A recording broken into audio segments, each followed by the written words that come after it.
So Mushoku Tensei, Jobless Reincarnation Season 2 has officially arrived with Episode 0, also known as Guardian Fits, and some people might be wondering, is this an episode you need to watch? And yes it is. It's not one of those Episode Zeros that are really just a recap or a rehash. No, this is an important character focus episode, so if you were just wondering if you need to watch it before Episode 1, yes, go pause the video, come back later, because this will be spoiler filled, of course. But I just wanted to do that little house cleaning because I know some people might be being like, oh, it's an Episode 0, we don't need to watch it. No, you absolutely do. So, in hindsight, I probably should have seen this coming, and had they not done the reveal here, I probably would have gotten an episode in, especially if Sylphie didn't end up talking, because, I mean, if we would have just went the route of her keeping quiet, yeah, absolutely. But the idea of just starting this episode off with her falling to what should be anyone else's death, as you have a princess eating some cakes, drinking some tea, Big Boar comes in, her hair changes color, she clocks that thing to the point its whole head compresses, and I thought that was the most hilarious and badass thing in one, if not gruesome, given the eyeball pops out after. And just to see that, honestly, all things considered, if you get tossed away from your home and you have to fall to your death, if you land in royalty's lap, and she landed in the right lap, mind you, she might have been in contact with the brother or any of the other scumbags in this political hell, but she ended up with Ariel, this adorable princess who, I mean, talk about falling into her lap and then she falls into yours. They got a little spicy at one point, but I have to admit, this was a really good establishing episode to see what happened to a very important character who I think many people very much enjoyed in the earlier points of Season 1. And now that we know why the princess and obviously Sylphie, now known as Fitz, I mean, whether that name continues to be said, I imagine so. I think the identity will probably stick around, maybe up to the point that Rudy sees her or something, I'm not sure. But either way, it got you immediately hooked back into this world, and now we understand why most likely Rudy and them are going to be at the same location, because, I mean, once your life is almost in jeopardy, I mean, yeah, you probably don't want to stick around for too long, and honestly, this was a great return to form. Now, I do have a full live reaction to this wonderful Episode 0 available on my Patreon. I've already covered this episode, I'll be covering all of Season 2, so if you would like to see the live reactions, you can head over there and consider supporting. This was great. I remember hearing some buzz, but then again, I haven't really been using social media as much anymore because it's just a cesspool, but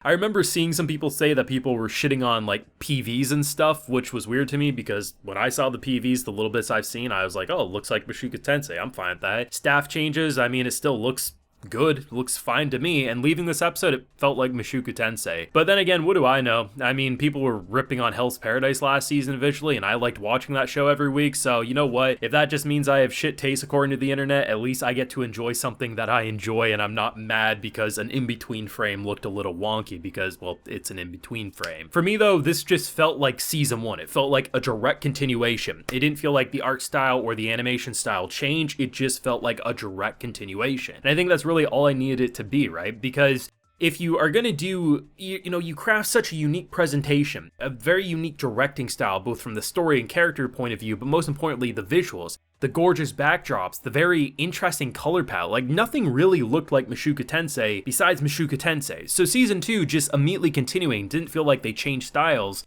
I mean, I was happy. I was really happy watching this, and I was actually shocked when the credits started playing because I was convinced we were only halfway through the episode. While yes, there was a couple of exciting action-packed moments, I mean, someone falling from the sky and busting a boar head like wide open is pretty exciting, and obviously we had the assassination attempt, which honestly the animation popped off, but in general, it was characters talking. It's what do you do when you lose everything? You can't go home, you can't find the people that you once knew and loved, and honestly, you feel like a complete outsider because everyone's looking at you with these dagger eyes, and the one person who's super nice to you, you feel like you can't repay their kindness, especially given that despite the smiles, I mean, this princess, she has it rough. I mean, there's a couple of brothers, a sister ahead of her for the throne, and you can immediately tell, like, even though we only get introduced to the brother, but I mean, yeah, you can tell she would be a much nicer ruler than any one of them, and it was no surprise that they put a hit on her head, but I have to admit, I really like how her VA handled it, because it almost sounded like this very sweet,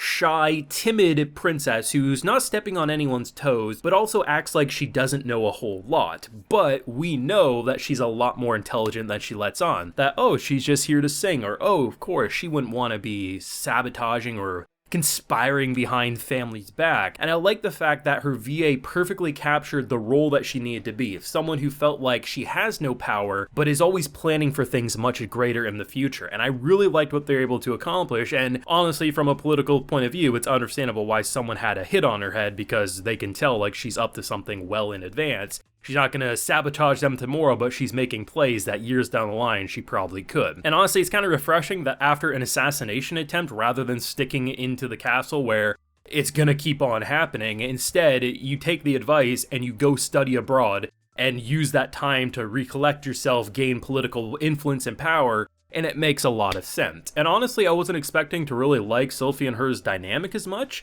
but it was really sweet. I mean, yeah, it got a little feisty when she invited her to bed. I was like, I really just thought they were sleeping. And I mean, when she jumps over and, you know, you can tell the motors are turning, and then she's like, nah, I wouldn't forcefully put myself on you. And you can tell damn well that she was A-okay with it. I was like, goddamn, it wouldn't be Mushoku Tensei if there wasn't a little spice in an episode, am I right? All I could imagine was Rudy in the window just peeking in and being like, goddamn, what did I stumble into? But it was a great episode. I really felt like there's something about episode zeros that can either amazingly work at establishing a season or feel like, they could have just been placed a few episodes after the debut. But an episode like this, it wouldn't make sense, in my opinion, to place it at episodes 2 or 3, right? Like, imagine we jumped in this week and we had episode 1, then episode 2 comes around, and then we get the backstory.